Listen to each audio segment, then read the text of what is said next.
Hey, design friends, this is Cindy Allen, Editor-in-Chief of Interior Design, and today we have a very special designer, a talented and colorful pro who is going to get personal and share her creative journey with us. The successes and struggles, running and growing her biz, and living her passion, design, just like you. This is going to be a good one, so listen up, everybody. I'm delighted to introduce Courtney McLeod, founder and principal of Right Meets Left Interior Design, and we're going to talk about that name. She's a full-service interior design firm based here in New York, focusing on luxury residential renovation projects, as well as high-end new development condo staging. She is fearless. Look at her stat. Look at her. She is fearless when it comes to color, and her spirited work has gotten noticed in a big way. She's been widely published and won just as many accolades.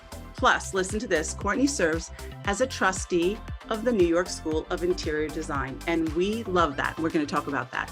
Here she is, the super charismatic Courtney McLeod. Hi, Courtney. Hi, Cindy. Thank you so much. What a fabulous introduction.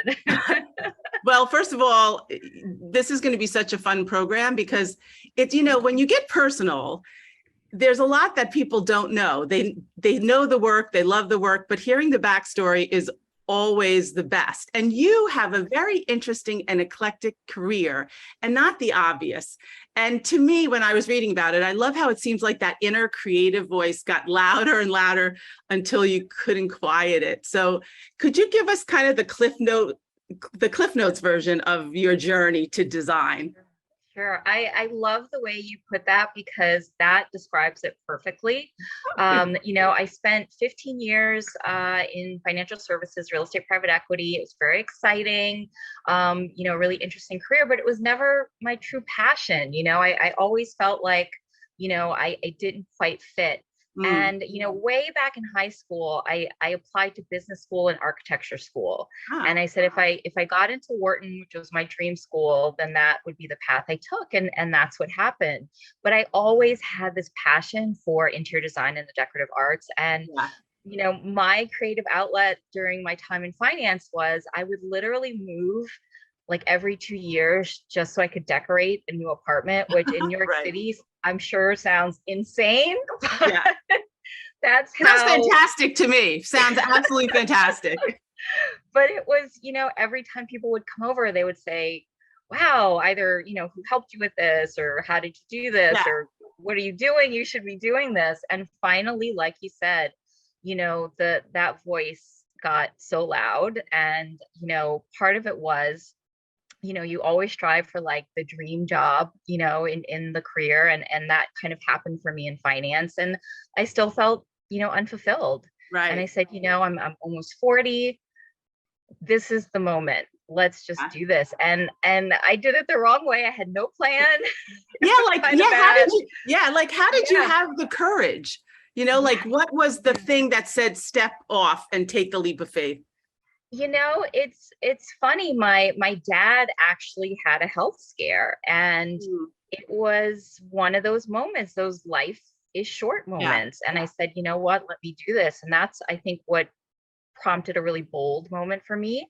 And, you know, I left. And the thing was, the hard part was just making the decision. And once I did it, not a second of doubt. Wow. I mean, I just was like, flying out there, nothing underneath me. And I just knew there was just something inside saying, you are on the right path. And I had to have some faith. And, you know, those first, you know, 3, 4, 5 years were, you know, tough. I mean, it was a real struggle just to kind of get my footing, and get confidence to really do this. And, but yeah, it was always, I knew deep down that I was, you know, doing what I was supposed to be doing. I love that. You know, for young designers, you know, we always talk about trying to like find your voice, which means listening to your voice. And, you know, for you, you know, obviously you were super successful somewhere else. So you like making money, you know, but your voice was there and it was like tapping Courtney, you know, And so that's the same thing, even once you get into design, because you also have to figure out who you are as a designer and listen to your voice. So you were like courageous on many, many levels, I have to say. So, yeah. So tell me, we have to talk about the name because it's such a great name, Right Meets Left Interior Design. And I'm sure it reflects your process, but tell us about your right and left brain. It does. So here's the other crazy thing. In the very beginning, I was like, I always knew that I didn't necessarily just want to put my name on the firm. I wanted it to somehow reflect a broader idea. Yeah. And I literally dreamt it. I woke up and I said, right meets left. Right brain, left brain. Obviously, I am deep down. I'm a math geek, a finance geek, interior designer on the outside, geek on the inside. But I'm also a little bit of a cheese ball and I like to have fun. And so I think that the name kind of sums all that up. It's like we don't take ourselves too seriously. My superpower really is the balance, between the analytical and the creative. Yeah. And it's kind of goofy and fun, which is very much my personality. So I love that. I feel like, yeah. And I have to say, many, many times people come up to me and they're like, right meets left, what's your name? Yeah, but they remember the name because, it's a little bit of fun. So first of all, it's so great. And I knew when I heard the name, I'm like, oh, I know I'm going to connect with this gal. My father was a math professor. So growing up, like we had to get straight A's and all of that, but like my family really allowed my creative side to flourish. So it's so interesting because I like totally connect with you. Like, let's just talk about a couple of like really kind of seminal projects that like got you going or that are really important when you think about your career. Yeah. In the very beginning, it's so hard just trying to get those clients, when you don't necessarily have, the family connections or things like that as an entryway in. And I definitely, got a bit lucky, but I also had to be creative. And one of the things I did, which I always recommend people to try, is I did, a friend of mine had a kid in a private school in Manhattan, and they always do a holiday auction. And so I contributed, a package of hours to that. And I said, why not? Here's a way to put myself in front of, kind of, a higher end client. And someone, won it. I did a little nursery project for them in the city. Fast forward, a few months later, honestly, and they were relocating to Long Island and bought this 9,000 square foot 1920s era mansion on the water. And they said, would you be interested? And they knew I was young and well, theoretically young, and starting out.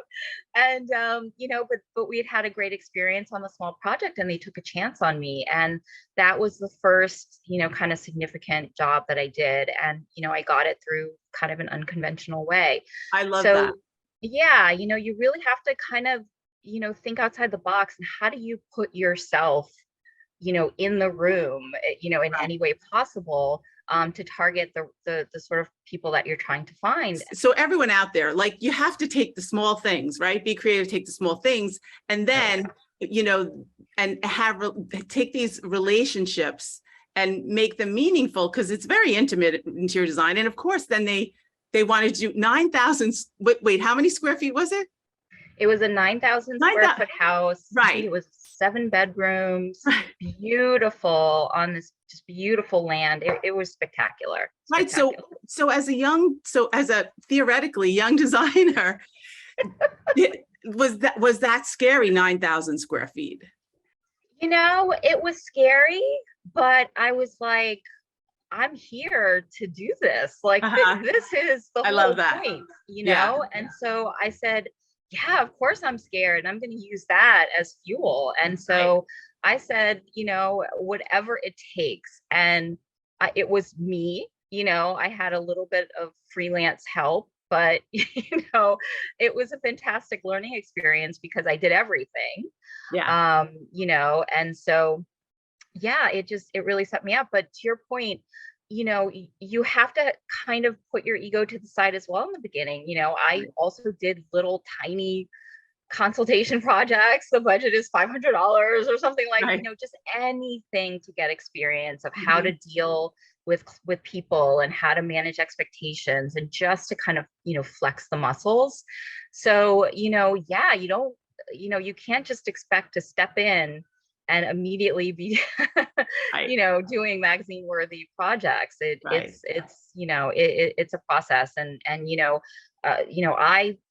didn't end up working for someone else. I kind of, unexpectedly immediately started working for myself. So that was definitely a more challenging path, but in a way, it was beneficial for me, because I kind of created a process and a way of, designing as well as operating my business that, is perfectly a reflection of how I think. Yeah. So I've been able to tailor that to me and create a process now that I have a team.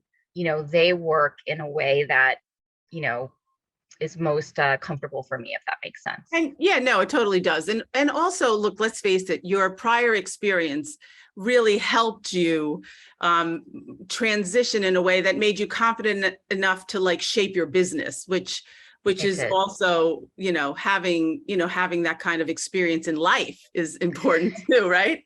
It did, and it was a really wonderful surprise. I didn't realize how applicable my experience would be, but having done so many, presentations and contract negotiations and financial reviews and all of that directly translated. And so I definitely think that gave me a bit of a head start. Once an opportunity presented itself, I was prepared in a way to really be able to jump in and shine. And by the way, designers are notorious for not being good on the business side. So having that, being a creative who's good on the business side, you had many legs up for that. So that's fantastic. And that project was published in AD, right? It was published. It was. Yeah. I want to talk about I know you've been published numerous times, but I want to talk about your style, because it is bold, it has spirit. And it's a time in our lives right now where people are more willing to take that risk. But, you actually have to be a super talented hand to be able to do that, because it could go very, very wrong. And yet you find a way to make it feel welcoming and warm and fun too. Thank you. And yeah, and it's funny, I think, we all have kind of a natural inclination, and you show me a whole bunch of patterns and colors, and they kind of beautiful mind their way together. But you show me a bunch of beiges and off-whites, and I get, but I think also part of it is really developing confidence. And, for me, I am happy to admit that it took time to build that. And, the very first kind of major milestone, I feel like, in terms of building that confidence for me, was the EIC of Aspired Sign and Home. Many years ago, when House was kind of just starting, it was a little bit of a different place, and it was a way for designers to just get some work out there. She found me randomly and said, hey, I this is interesting work. And they ended up publishing my apartment and putting it on their cover in 2016. And that was really the first big kind of like, hey, from someone in the industry saying, okay, wait, I think you've got something here. You can do this, keep going. And they've been such a huge supporter, over the years, and have really created opportunities for me. And I think that was such a turning point in my confidence level. Right. And once that happened, I got more and more bold. I got more adventurous. I got more comfortable taking those risks. And it's so fun when, someone comes to you and they're like, I love color, but I'm afraid, and you're like, come to me. Totally.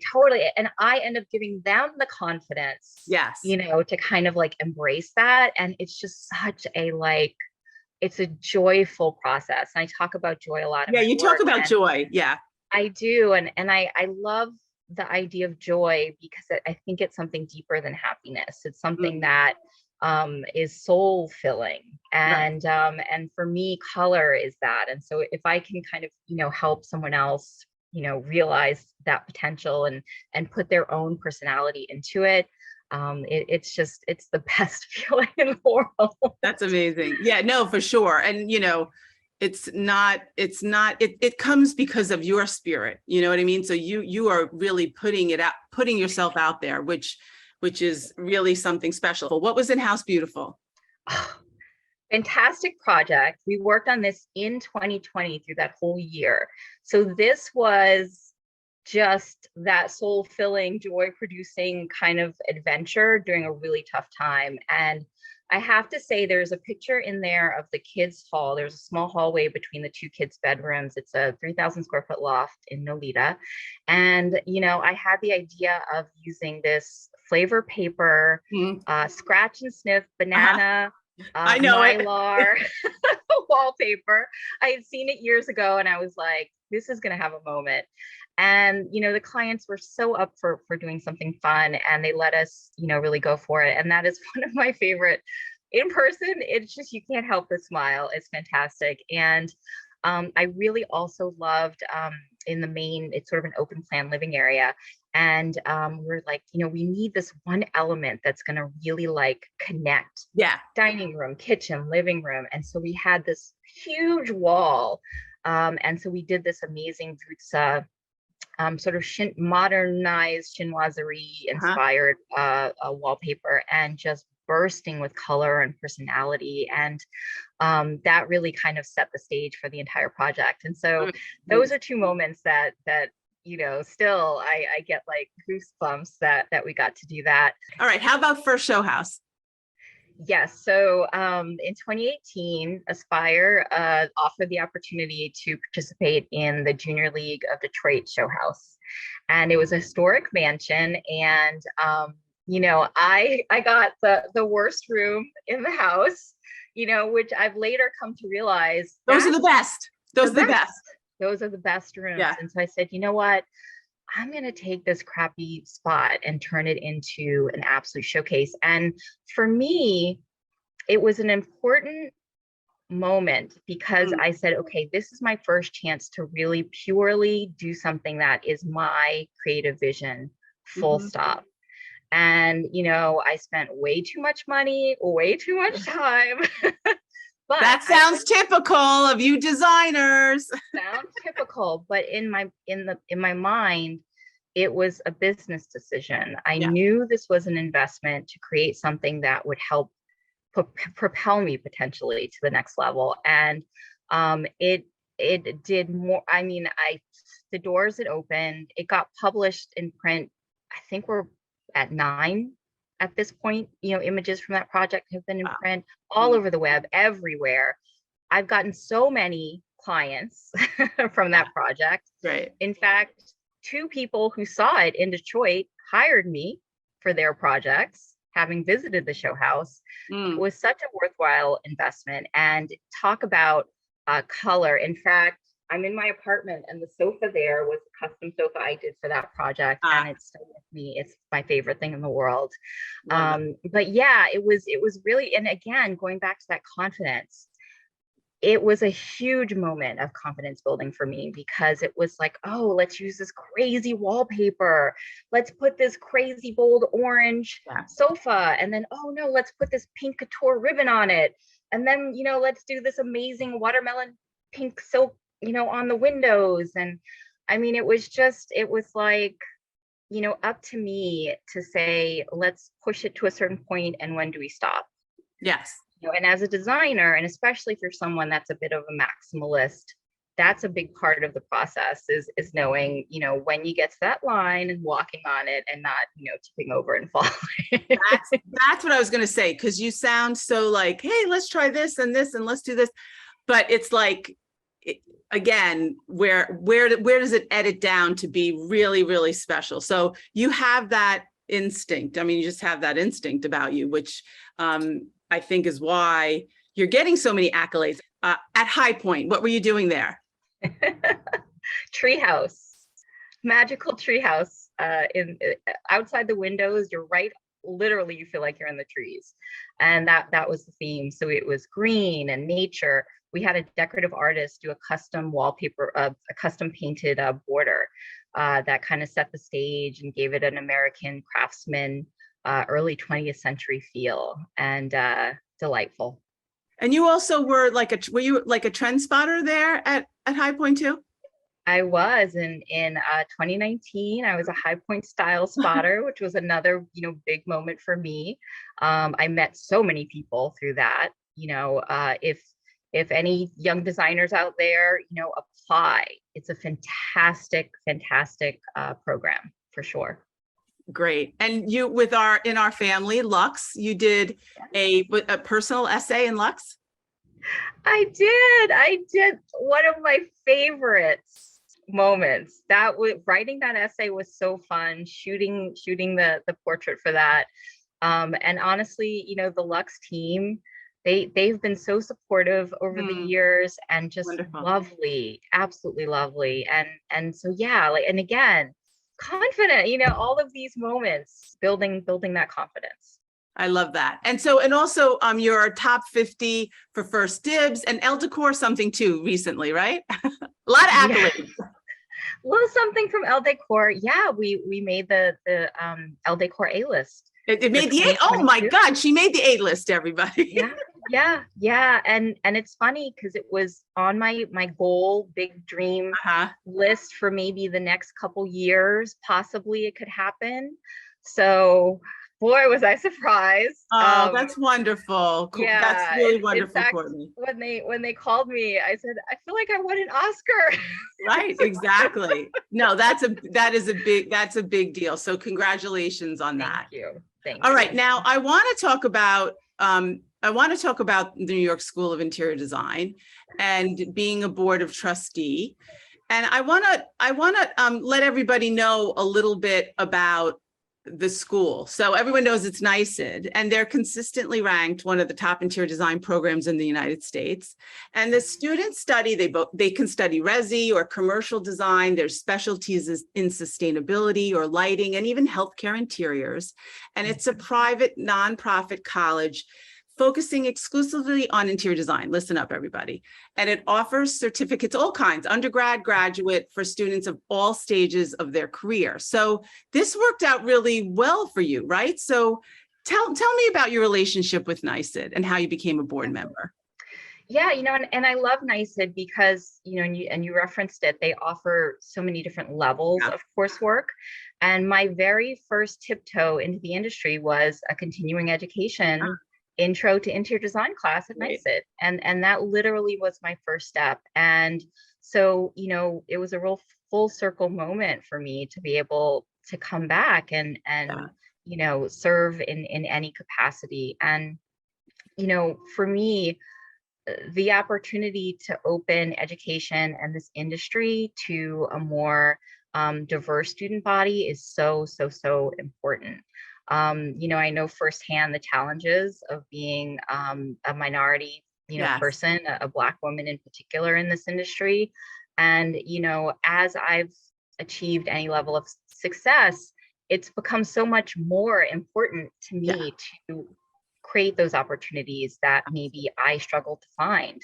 And I think, being part of the board at NYSID is a really powerful tool to help accomplish that. And it can really, honestly, it can be as simple as seeing someone who looks like you, who has a background similar to yours in a position that can be the impetus to say, hey, maybe I can do it too.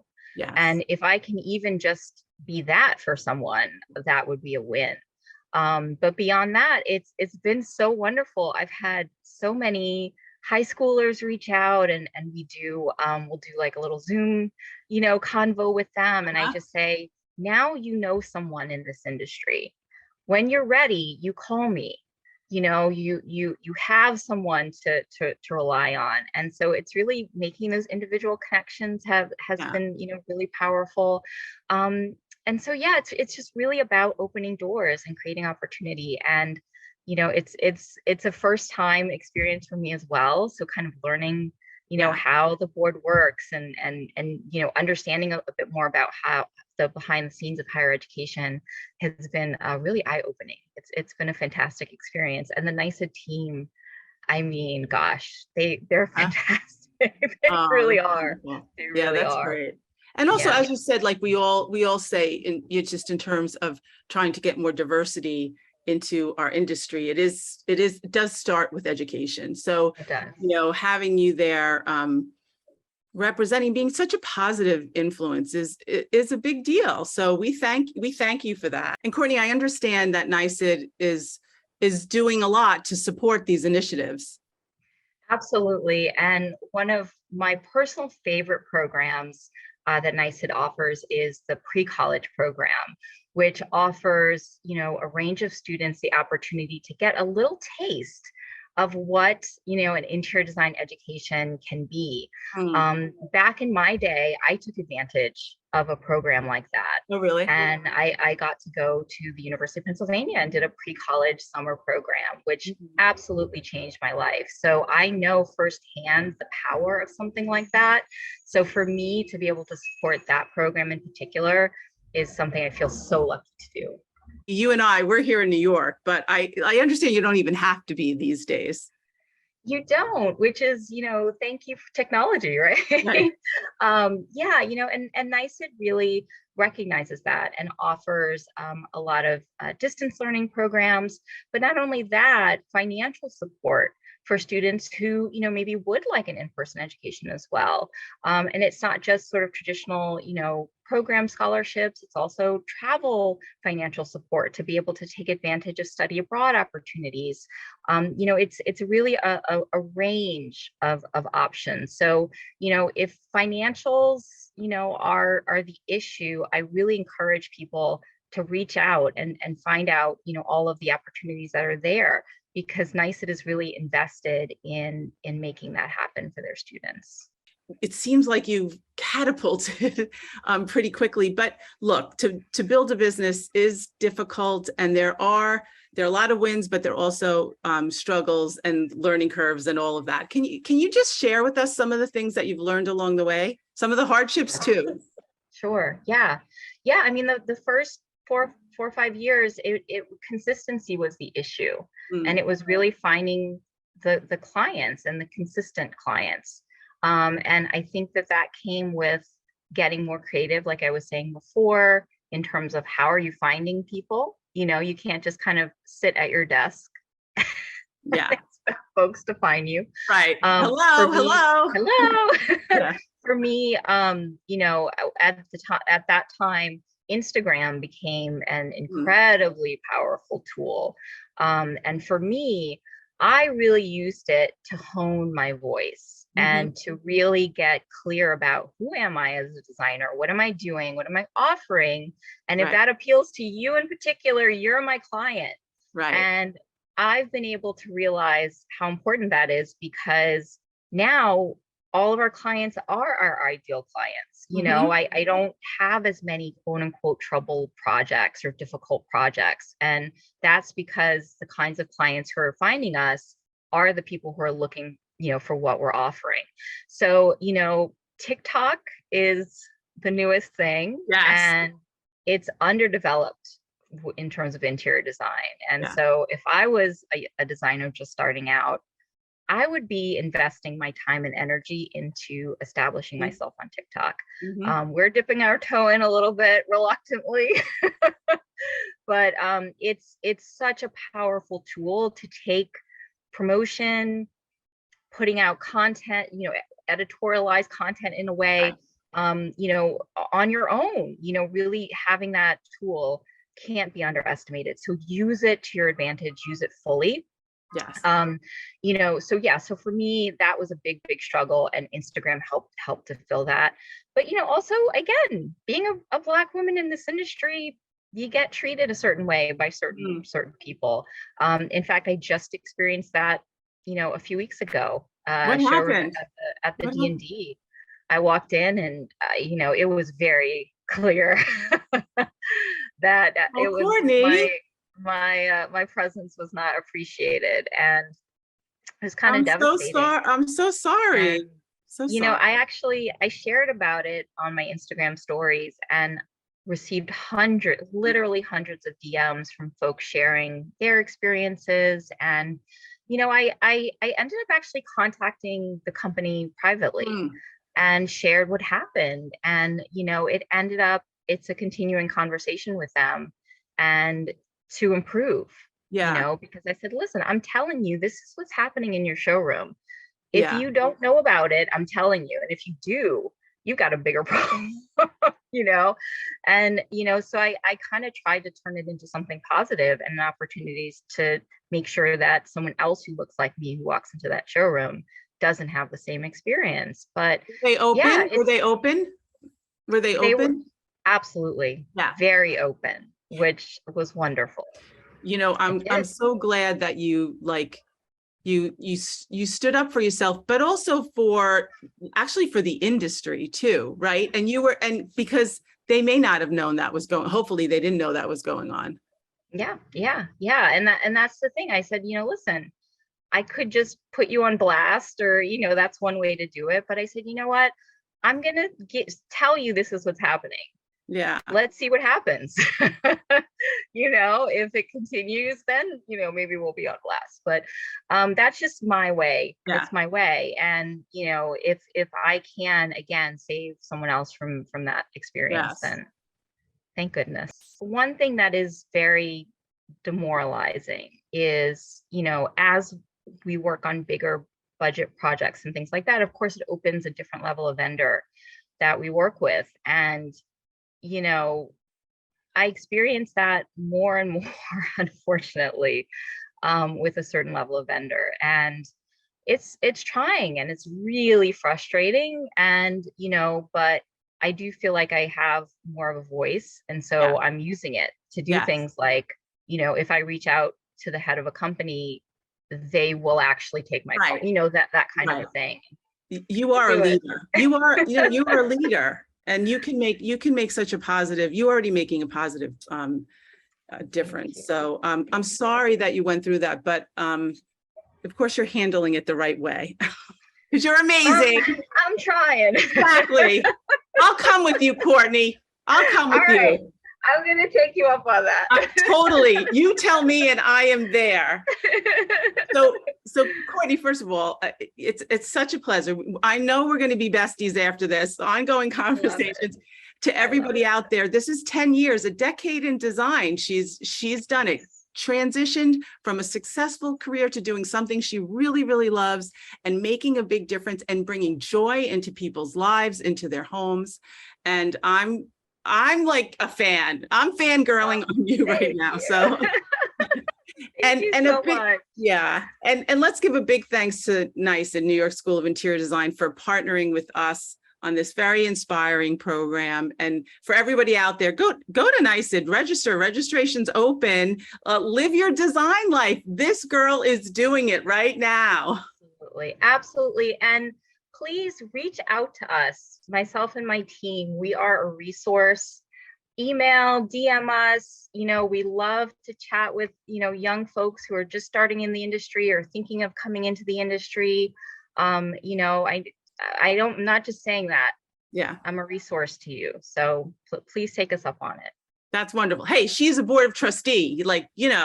She has responsibilities to you. So, so to everyone out there, this is a beautiful program. I feel inspired. I'm sending you big hugs, Courtney. And and we'll stay in touch on all of that. Okay. Absolutely. Okay. Thank you so much, Cindy. This was wonderful. Thank you.